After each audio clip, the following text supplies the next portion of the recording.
Hi, I'm Jim. I'm a narcissist. I have narcissistic personality disorder. My disorder, all narcissistic personality disorder is created in trauma. My trauma is survivor's guilt from an accident my brother had while we were walking home from baseball practice when we were young. I live in a different state now. I'm actually here visiting, and I want to confront my trauma. I'm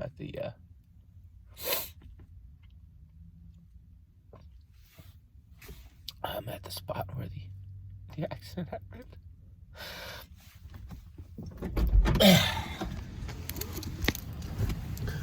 So we all have revolving doors in our lives. That moment, that door fucking swung, man.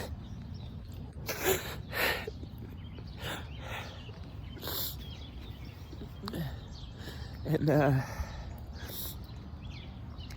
it's a big revolving door in my life. You guys know the other one, man.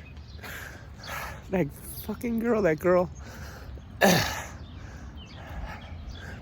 a big revolving door. But so this is the school. I'm standing in the parking lot. Yeah, I don't know. Over 40 years between today and that day. So I mean, there's a lot of stuff I don't remember. I don't remember exactly which part of the parking lot we came out of. But right now I'm walking down the sidewalk that my brother and I would walk together.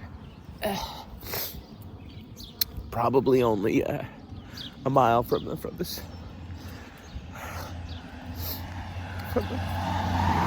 school to our house. Part of my survivor's guilt isn't just feeling I should have been able to stop the accident for my brother, but for all the people that loved and cared him. You know, most importantly, my mother. I should have been able to stop it. Everything and all the pain she went through. My mind blames me that it's my fault.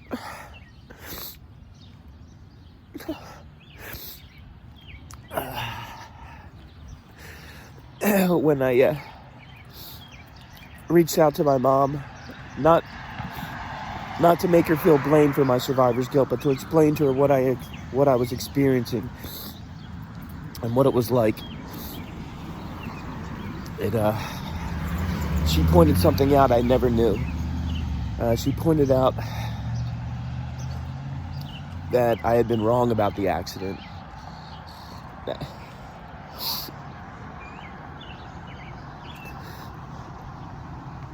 where I thought the car came from wasn't where it came from. So, this is the street. This is the direction I thought the car was coming from. This is the crosswalk from the school here. This is the spot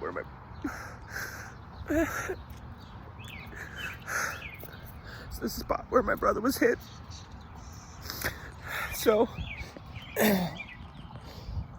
for like 40 plus years, I believed we stepped into the street here, that car coming there hit him, and me standing maybe here, possibly in the street, would have seen that car and could have stopped it.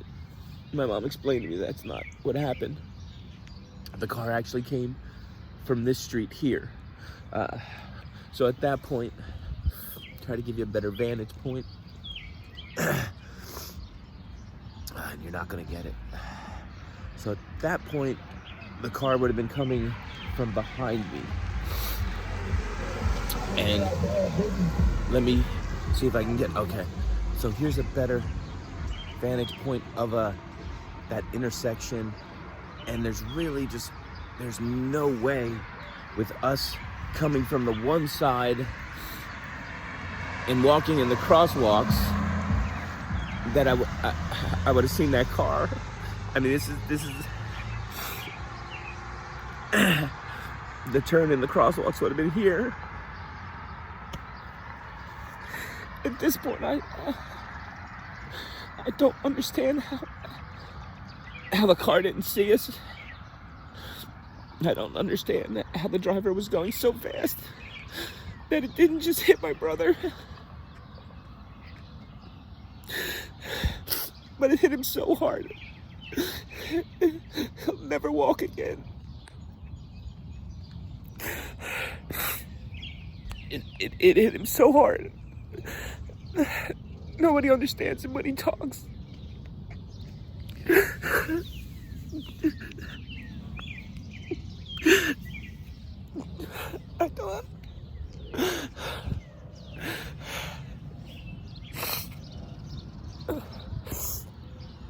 I don't understand how that car could be going so fast, knowing it had to stop. The stop sign is right here. It's not possible that car could have stopped and still hit my brother with enough impact to do the damage it did.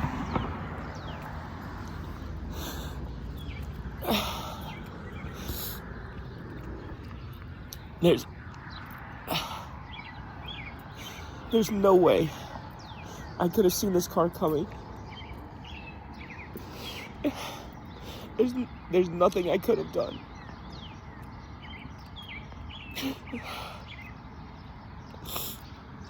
I don't know why there wasn't a cross guard. I know we were at baseball practice. There's a cross guard at this street at the end of each school day. I don't know if they stay till the end of sports or they leave, and the crossing guard wasn't there that day. All I know is there was no crossing guard here at that time. Again, I don't know if there was supposed to be.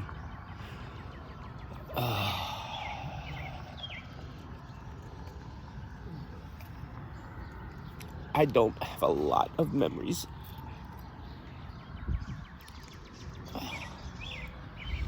But I felt like I remembered that car coming and everything up to the impact. I don't have explanation why other than coping mechanisms, but there's no way that my mind saw that correctly. Was recalling it correctly. As I said, my mom shared that there were people that saw the accident. They knew the direction the car was coming from. Again, I'm gonna...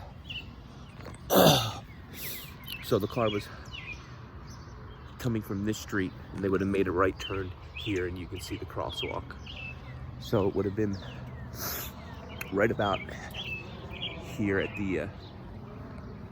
where they hit him. And I had to, of course, be somewhere on the sidewalk. Maybe a few steps into the street. As you can see, there really only were two options. This car could have, of course, been making a right and then kind of a quick left. You see that street that goes down there? Or they'd be making a right. Either way, they had to run the stop sign.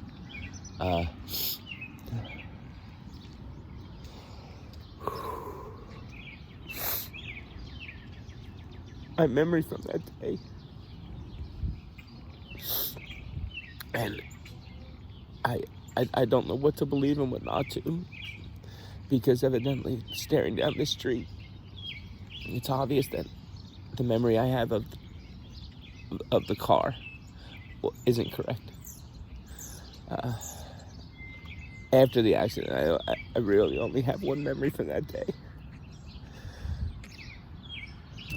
Just emergency vehicles. And, I mean, I can't make them mad. I don't know if they're cops, ambulances, fire trucks. I don't know. People everywhere. Just in the street. I don't know how, but I'm sure the street's closed off. And my mom's there.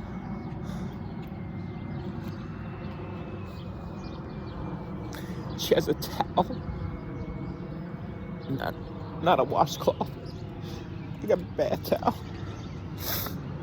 And she's crying. She's crying into it.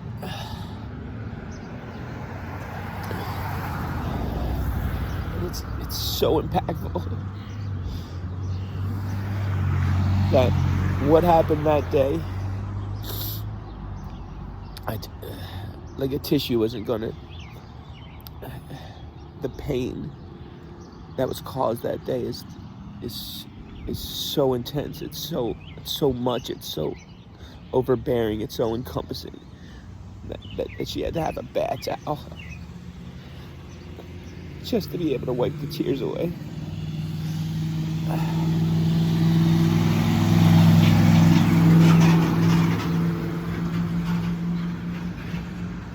And that image of my mom crying into that towel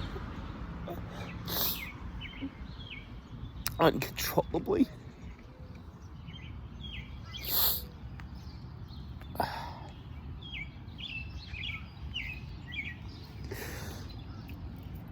It's the fucking revolving door. My brother was just a kid.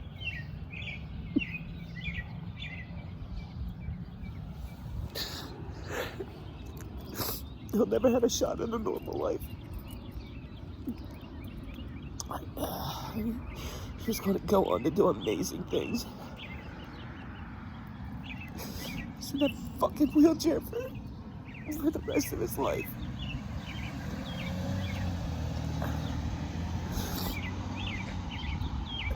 This is where that happened.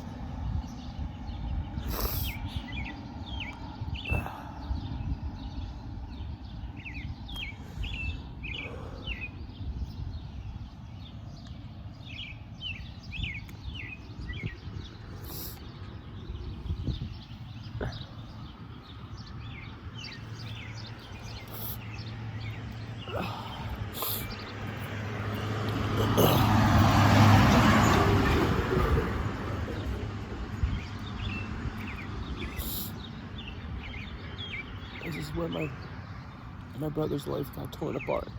This is where my family's life got torn apart. This is where my life got torn apart. This is where everything changed.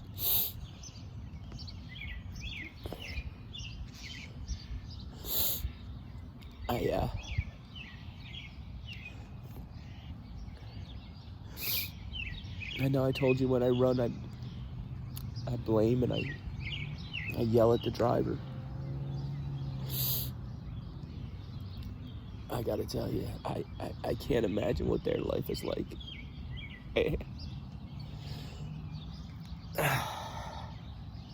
I know what this trauma caused me. I can only imagine what it's caused my brother. I can only imagine what it's caused my family, friends. But imagine what it's done to the driver.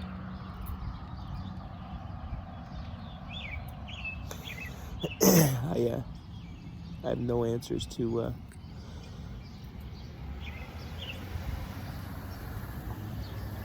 why they were driving the way they did. I have reached out to family members to ask them about the accident.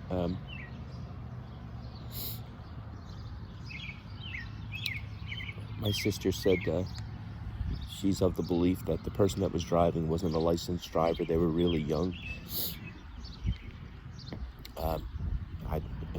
I've tried to do a little research and find out about the accident, and I couldn't. But if that's true, I can't imagine how hard it must be for that driver to live their life, knowing what they did. knowing that it's their fault. My entire life is uprooted because my mind believed it's my fault. Can't imagine what it would be like if it was actually my fault. And that's what that driver has to deal with.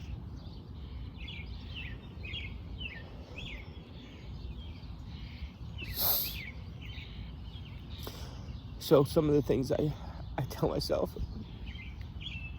and I told you when I jog, I try to confront this. I talk to the driver. I say things like nobody blames me. It's not my fault. It's your fault, and it is. It is. I'm standing here, and there's no scenario. There's no scenario where I could have seen that car coming.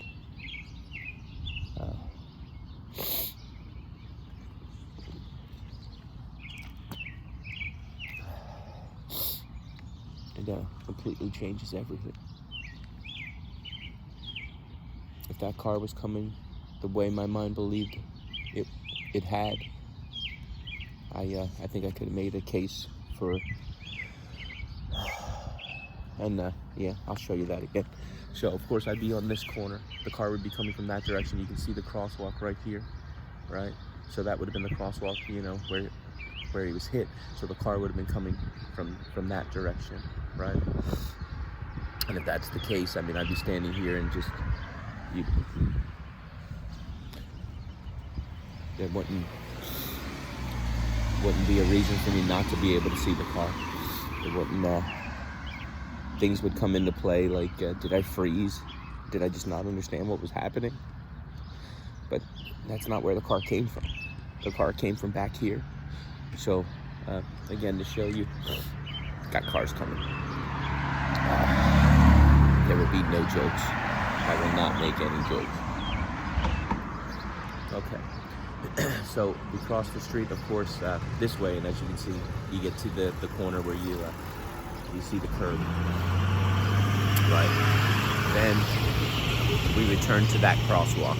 So of course we would walk up here, and then we would have turned. So we would have stopped here and then turned.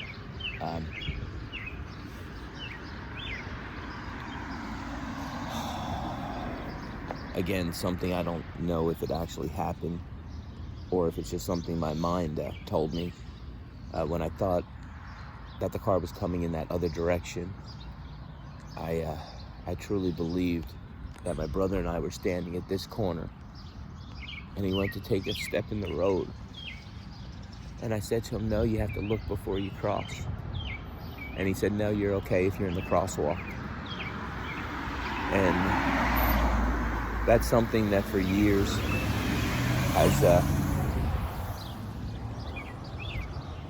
has eaten at my mind. That I believed I had said that to him, which means I believed the car was coming from that direction, that I knew he was stepping into the street, and I believed that I knew that I was trying to warn him, which means I believed that there was more that I could do to stop it.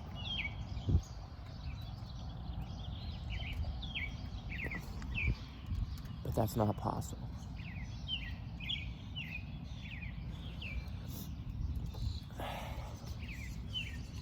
My mind has lied to me for over 40 years. That's not where the car came from. It's not where the blame lies. This disorder, this revolving door, this day, that moment, that trauma created my disorder. And if you have narcissistic personality disorder, like I do, or you're a narcissist, your mind fucking lies to you, man. And it's not just like how my mind lies to me about the trauma. As that's like grandiose. It does little microcosm lies to you constantly to manipulate you. The stuff it convinces you of is ridiculous. It's, for me, this is as much proof as I'll ever need in my life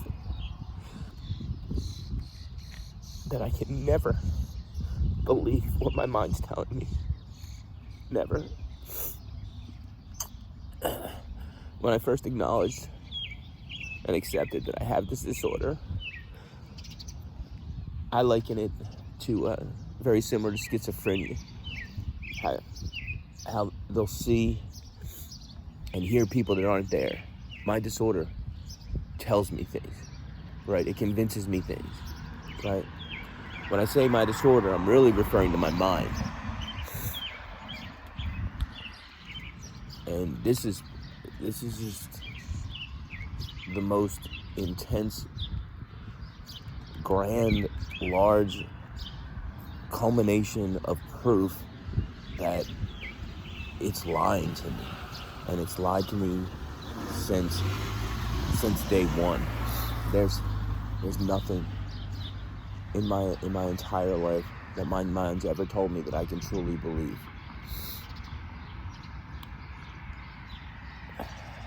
And it's not over. I deal with this every day. You have no idea. And hey, I'm not trying to play the victim, I promise. This is knowledge. This is power. Like, this is how I control my disorder. Right? I take its fuel away. I don't let it lie to me and me believe the lies anymore. Like, that's how I make my future better than my past. That's how I get control of everything. And if I needed any more proof, like standing here, this is it.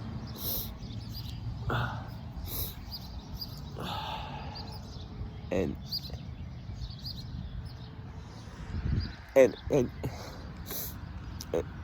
it's not just a lie. Okay, so the one that got away, right? That girl, man. So she lives in the state where I'm at now. I told you I live in another state. I'm here visiting, right? And leading up to this, man, my mind's been terrible about her. I mean, it won't stop. So and I've been having these thoughts, and there's not just one or two. It's like 500 million of them,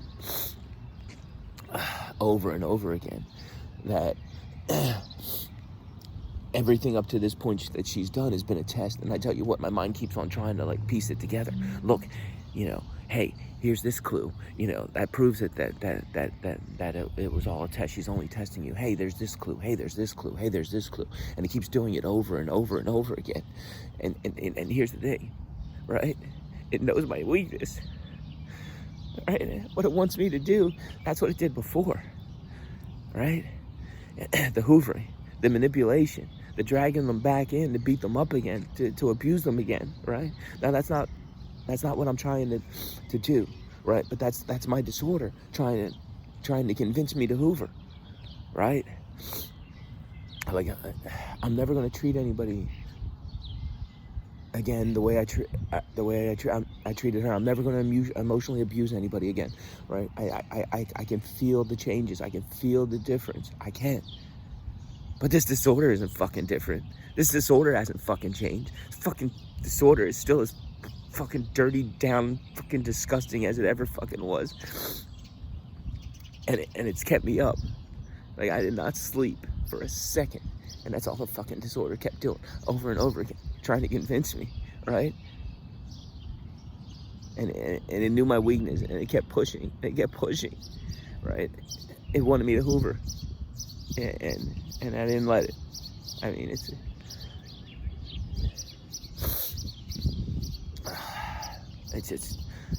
just more proof that I needed that I can't trust anything that my mind ever tells me. Right? I got to do the things that that my therapist and I have talked about. I got to take in those thoughts. Hey, is there any other option? Right? Yeah. Yeah, there is. Hey, has your mind ever told you anything like this and it turned out that it wasn't true? Yeah. All right.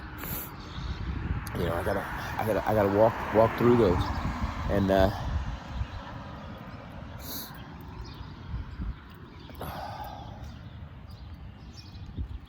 and the culmination of those two, man. Yeah.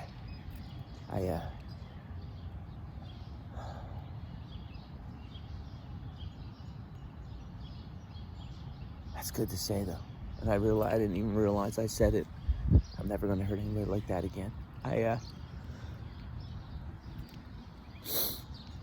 pretty core right now. I mean, like, you know, this is, you know, from as center as I can get, from the middle of the soul. I'm never gonna treat anybody like that ever again. I'm not gonna let myself.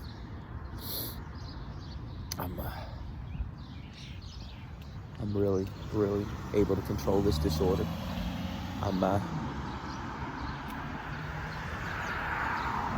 Spend the rest of my life alone before I'd ever let myself hurt something like that again.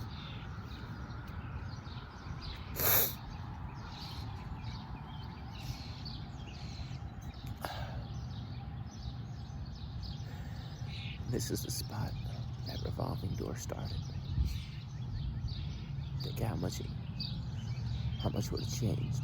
What would my brother have gone on to do? Yeah. Oh my God. Right? So, I don't know if I've ever told you, but my brother's just a little bit older than me, like 11 and a half months. He was born in June. I was born May. Right? So we were really, really close. Yeah. We were really, really close.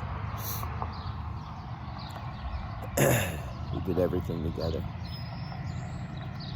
But what would his life be like if that revolving door? Well, we a good-looking kid, you know. I'm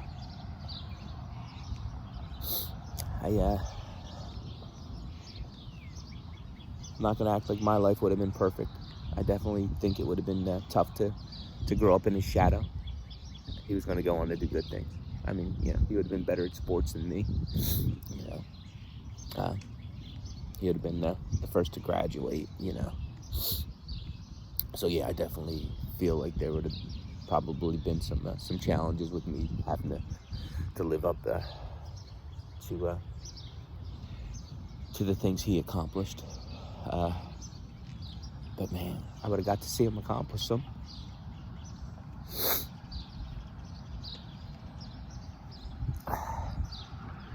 And you wanna know how different it is? So I try to do a weekly call with my brother. And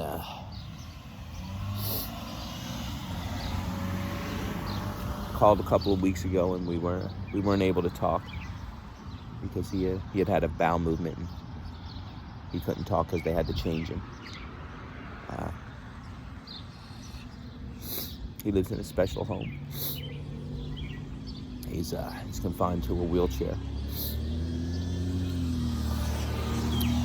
When he does talk, he talks very slow and it's very hard to hear him. Almost nobody can understand him when he talks. So he really, he's gotten to a point where he just really doesn't even do it.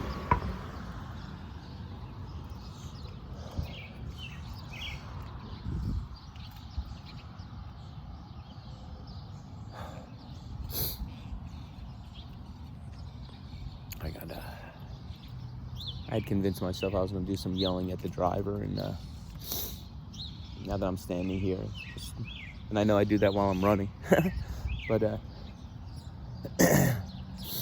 don't know, I'm feeling like I don't want to, I don't know, it just feels awkward, weird. I think I'm going to force myself to do it anyway. Man, intense stuff.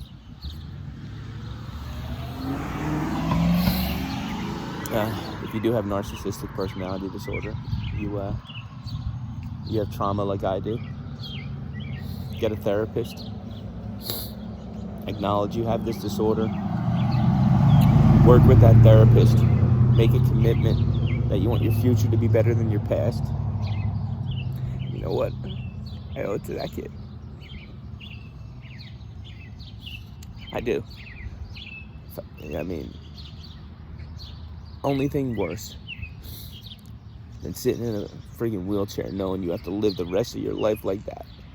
Imagine sitting in that wheelchair knowing you have to live the rest of your life like that, and your brother that didn't get hit fucks his life up.